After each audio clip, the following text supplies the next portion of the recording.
Our next presentation is about work developed by Dr. Calvin Lumban Gaol. He is a scientific researcher since 2016 at the University of Subsurface Energy System of the Clausthal University of Technology. He holds a PhD and master's degree both from the Clausthal University of Technology in Germany. His research area includes microfluidics technology, reservoir simulation, enhanced soil recovery, and flow in porous media. He worked with Jonas Werner. He is a chief technical officer with Hot Microfluidics and head of laboratory services for the Hot Energy Group. He has been lead developer for the application of microfluidic technologies for the visualization of underground flow and transport processes. Jonas is reservoir engineer with 8 years of experience focusing on fluid flow in porous media, enhanced recovery, and numerical modeling simulation. And they worked with Leonard Ganser. Dr. Leonard is currently director of the Institute of Subsurface Energy System at the Clausthal University of Technology in Germany, where he teaches reservoir engineering and simulation technologies. Previously, he was a professor of reservoir engineering in the Montan-Universität Leuven in Austria. His area of research includes reservoir simulation, enhanced oil and gas recovery, as well as underground gas storage. He holds a PhD in reservoir engineering and reservoir simulation from the Montan-Universität Leuven in Austria. And he is managing director of Hot Reservoir Solutions and has worked for the petroleum industry in the US and Europe for several petroleum consulting companies. Thank you very much for being with us today, and please continue with the presentation. Thank you. Thank you so much for introducing me. So today I would like to present my research project about microbial enhanced oil recovery. And now I would like to share my screen. I hope you can see the screen now. Yes, we can see it. That's good. So, like I told you, today I would like to present my research project about investigation of MEOR in micromodels that resemble porous media. I would like to start this presentation with introduction, talking about motivation, what is the main goals, and then followed by materials and methodology, what we use during the study. And then I will discuss the result with you, both for single and two-phase experiments. And I will close this presentation with summary and conclusion. So, as all of us already know, to screen or to select an optimum EOR method for a specific field, there are many aspects that need to be considered. This aspect can be classified into two parts. First is technical aspect, and the second one is economic aspect. I will discuss about technical later, but let's see about the economics aspect, which is mainly depends on oil prices and EOR costs. So as you can see in here, this is the oil price chart for the last 50 years. If we look more closely to the last 10 years, we can clearly see the oil price tend to decrease. Fortunately, it's increasing, start from the end of last year until now, but it's barely hard to go back to the level above $100 per barrel. So with this relatively low oil price or moderate oil price, of course, it's not easy for oil companies to implement EOR methods unless the EOR cost itself is low. So as you can see in this chart, the chemical EOR methods, for example, surfactant flooding, is the most expensive methods in terms of incremental oil cost per barrel. it lies between $20 to $50 per barrel, followed by CO2 injection, thermal, and polymer. However, based on the field data collected by Liu and Wei in 2017, as you can see, MEOR can be an alternative for EOR, where the incremental oil cost per barrel is between $1 to $8 per barrel. So now the question, what is MEOR itself? MEOR can be defined as one EOR method that utilizing microorganisms and their product in the reservoir. It can be considered as a low-cost technology because normally you need only nutrients or sugar for stimulating the bacteria growth. It's also considered as environmentally friendly technology, and it also proposes several mechanisms such as bioplugging, viscosity change, wettability alteration. This is what we will discuss today. So actually, this technology is not new. It first suggested by Beckman in 1926. The first laboratory experiment were conducted by Zobel et al. In 40s, and the first field application was done in Arkansas in 1954. Since that time until now, there's a lot of extensive laboratory studies, field application.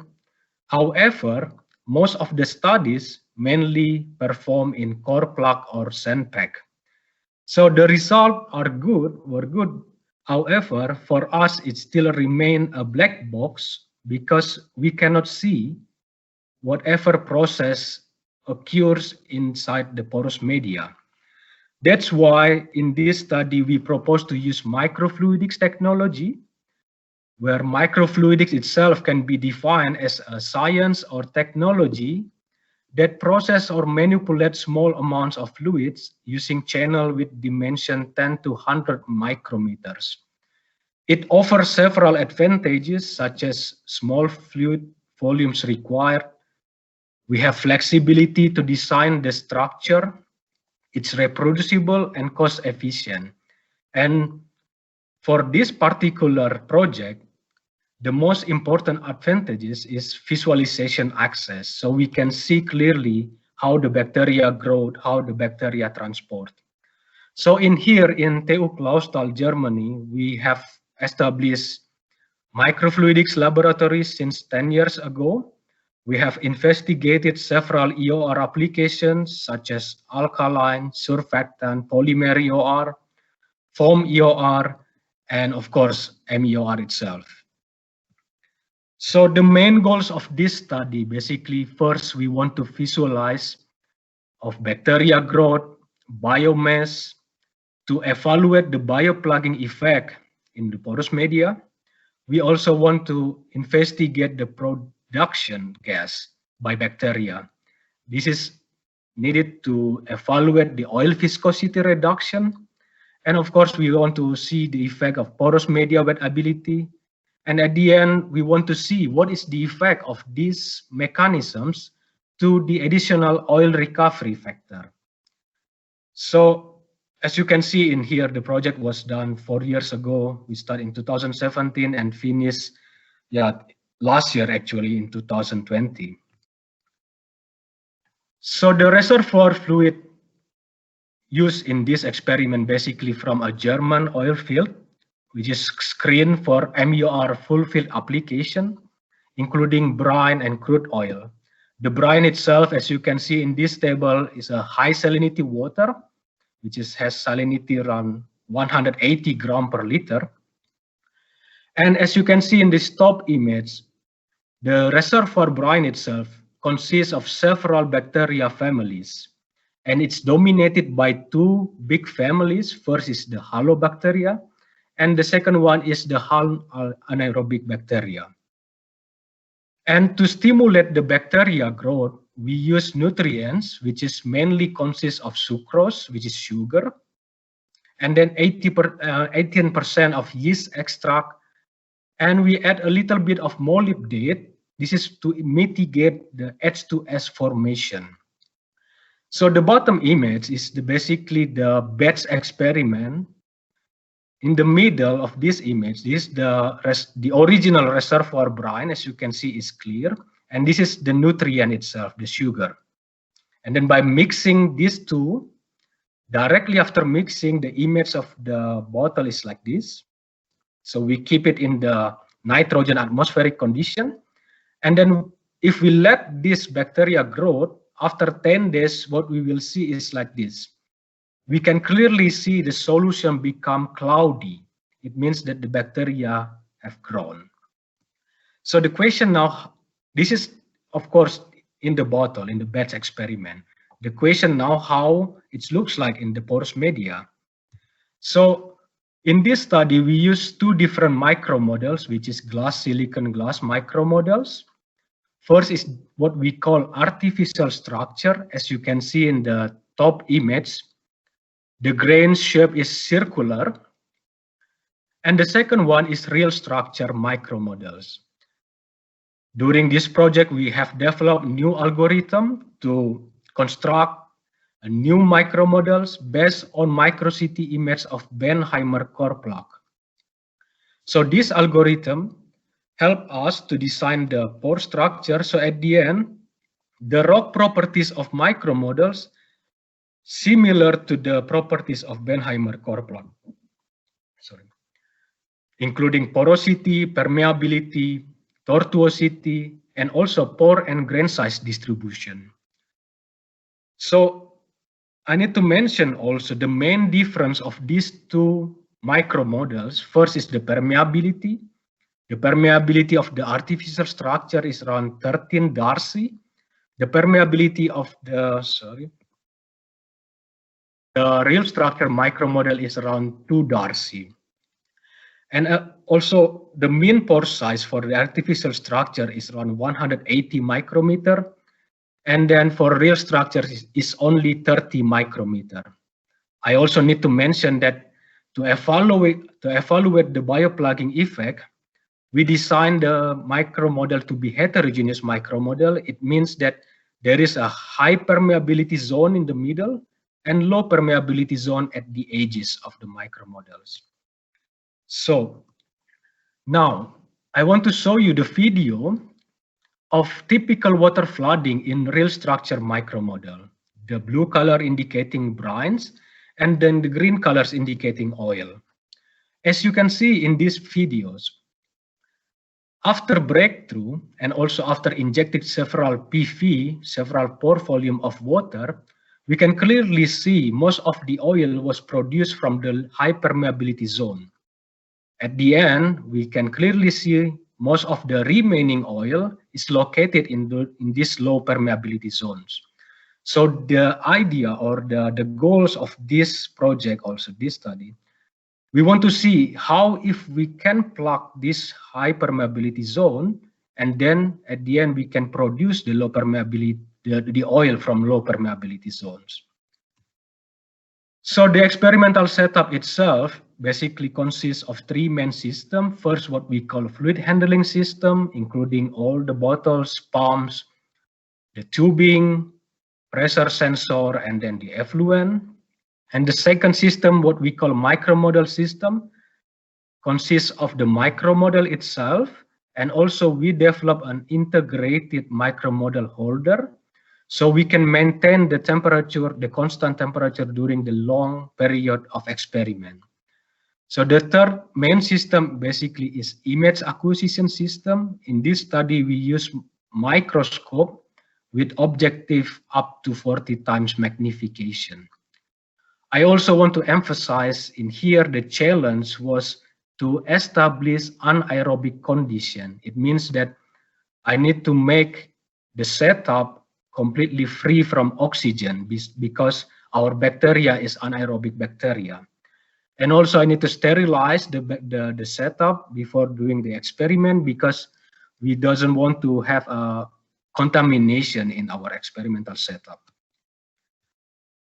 So the procedure itself is basically really simple. We did two types of experiments. First is single phase flow, and then the second one two-phase flow. So the single phase flow, basically we inject brine and nutrient. We measure the delta P to calculate the permeability later on. And then we let the bacteria grow in static condition for 10 days. And after that, we inject again brine, but now we add a little bit of cetonine. This is to stain the bacteria, so we can clearly see the bacteria. And then at the end, we inject tracer particles.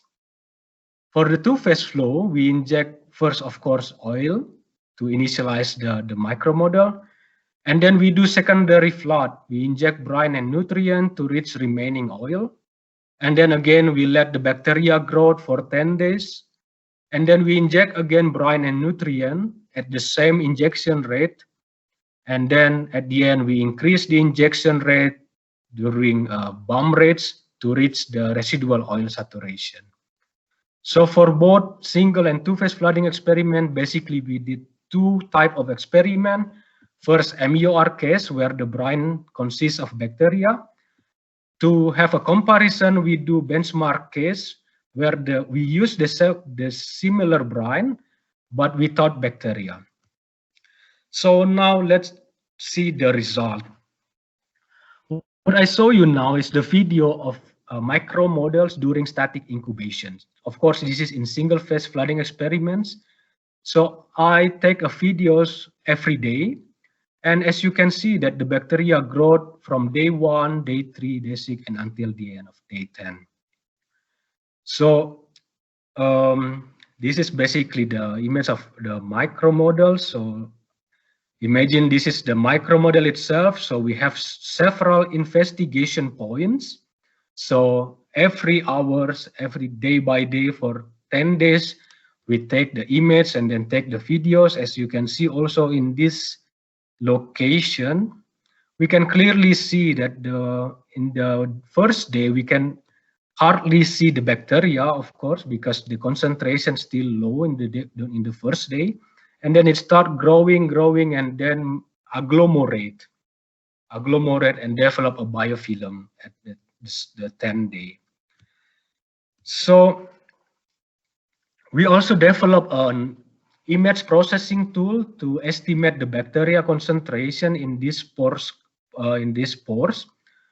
And then we estimate the bacteria concentration over time. As you can see the result in here, this is the experimental data day by day. To validate this, we compare this to the mathematical model, mathematical monod model. The result is close between each other, as you can see in this graph. As I told you also, after the incubation for 10 days, we inject brine with little bit of cetonine to stain the bacteria. So the result, as you can see in this left image, this is the micromodels. The green colors in here indicating the stained bacteria.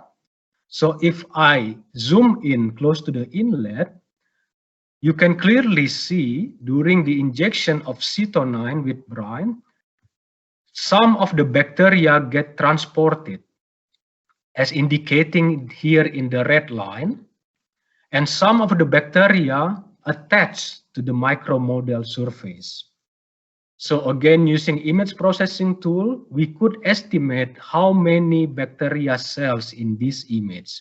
At the end, we could estimate the attached bacteria concentration. For example, in this particular image is around 9e to the power of 8 cells per milliliter. We could also, at the end of the injection, we could also visualize the biofilm formation during the incubation. So as you can clearly see here, both for artificial structure micromodel and real structure micromodel, the biofilm tend to follow the shape of the grain. And also we could estimate the thickness of the biofilm formation. And at the end, we use this information, including bacteria concentration, biofilm formation, to estimate what we call MEOR plugging effects. So, as I told you before, we measure the differential pressure before and after incubation. And then by using Darcy law, we could estimate the permeability. By taking the ratio between final permeability and then initial permeability, we could calculate what we call permeability reduction factor. And then this is the measurement data. We compare this to the mathematical model based on Koseny-Karpman approach, which only consider the attachment of bacteria, indicating here by number of bacteria and then diameter of bacteria. So from this graph, you can clearly see the points in here indicating the differential pressure measurement data, and then the lines is indicating the Koseny-Karpman model. For artificial structure micromodel, the result is close between each other. But as you can see in here, the permeability reduction in real structure micromodel is far away from the Koseny-Karpman's approach. So based on this mismatch, let's say, we can say that there is other mechanisms that also play a big role in the plugging effect. So at the end, we conclude, and then we can clearly see also that in the real structure micromodel, as you recall again that I mentioned, the pore throat is really small. Straining, or what we call bacteria trapping in the small pore throats, also affecting or magnify the permeability reduction. So to confirm bioplugging, we also did tracer particles. So what you see in here, that the videos when we inject tracer particles, and then we use particle image velocimetry tools to estimate the flow field velocity of the tracer particles.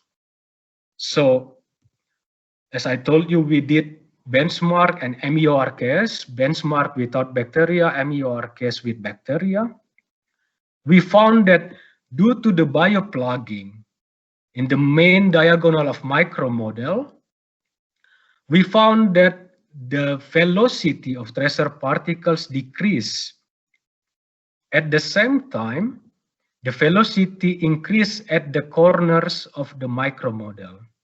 So if we imagine again this situation and then analog this to the two-phase flooding process in the quarter of white spot injection pattern, we can say that the MEOR plugging effect has a potential to improve the aerial sweep efficiency. And as addition, like I told you, we also investigate the in situ gas production. So here is the image of micromodel during static incubation from the day 1 until day 7, the red colors indicating gas, and then the blue colors indicating brine. And as you can see that over time, the the red colors is growing and growing. This is the product of metabolisms.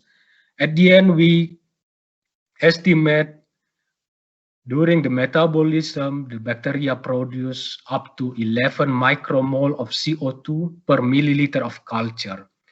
And then by using a mixing rule, we could estimate a decrease of oil viscosity by 1 to 2 millipascal seconds. So at this point, we finish with the single flooding experiments. We investigate the bacteria growth, bacteria attachment, biofilm formation that leads to the permeability reduction or plugging effect. The second, we also investigate the gas production that will lead to the oil viscosity reduction. So now let's see what happened in the two-phase flooding experiments. So in this study, we evaluate several parameters that could affect MEOR performance, including microbial growth, which is governed by incubation condition, nutrient concentration, flooding strategies. We also investigate the effect of microbial community, properties of porous media, pore size and wettability, and of course other parameters also affecting MEOR performance, but we not discuss this in this study. So we did several experiments. So for example, in here that we doubled the nutrient concentration to evaluate the effect. Also, we inject nutrient 2 times to see the effect of the flooding strategies. We also did several experiments in dynamic incubation condition. We also do some experiment with isolated community. If you still recall that there are two main big families that dominated the bacteria community. So we also isolated that community and then see the difference compared to the reservoir community. We also do experiment in two different wettability conditions. I will not discuss all of this result today, but I will show you the main important things. So for example, in the MEOR base case, what you see in these three images is basically the image of micromodel at different condition, at initial condition, at condition before incubation and after incubation. Of course, it's difficult to see where's the oil, the extra oil production.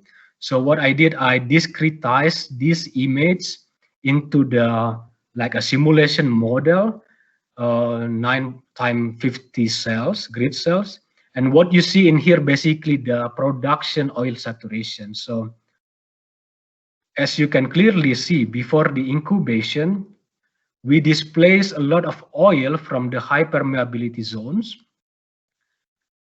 And then, of course, this is also indicating that there is a lot of nutrients in here because we inject nutrient and brine together. And we expect a lot of bacteria growth occurs in this zone. And by that, it will block this zone. And then, as you can see, as the result, when we continue to inject brine, water flow fat differs into the low permeability zone and displaces the remaining oil in these low permeability zones. That's why we get extra oil recovery.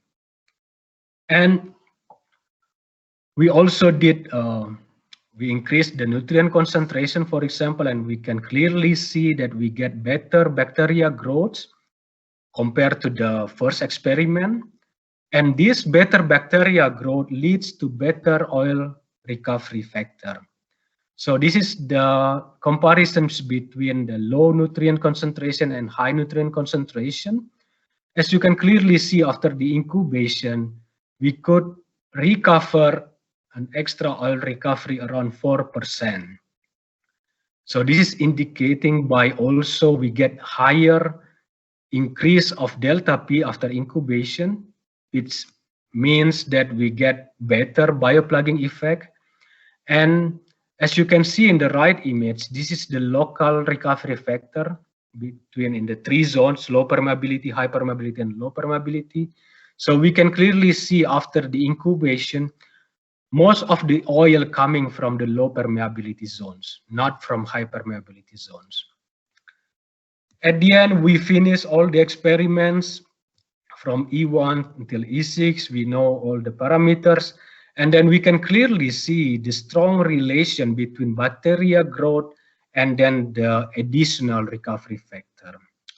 All the details of this experiment result you can see in the most recently published paper from us. And this brings me to the conclusion that microfluidics application is excellent choice to perform an efficient MEOR investigation in terms of time, fluid volumes, and microscopic visualization. The bacteria attachment and mechanical trapping are key for bioplugging in porous media. So bacteria growth and its products such as CO2 are significant to oil displacement efficiency. And based on the two-phase flooding experiment, we know that the performance of MEOR is affected by nutrient concentration, incubation condition, flooding operation management, bacteria community, and properties of porous media such as pore size and wettability. Of course, the results are promising, but we also make some recommendation to compare the result in micromodels to other porous media such as core plug and sand packs. And we also suggest to have an integrated sensor in the chip to detect the in situ oxygen level to maintain the anaerobic condition and also to know CO2 levels as a product of the bacteria metabolism. At this moment, I would like to thank the sponsor, which is Wintershall Dea and DGMK, and I would like to thank my colleagues also that helped me a lot during these studies. Thank you very much for your attention. I will be happy to answer your question during Q&A session. Thank you.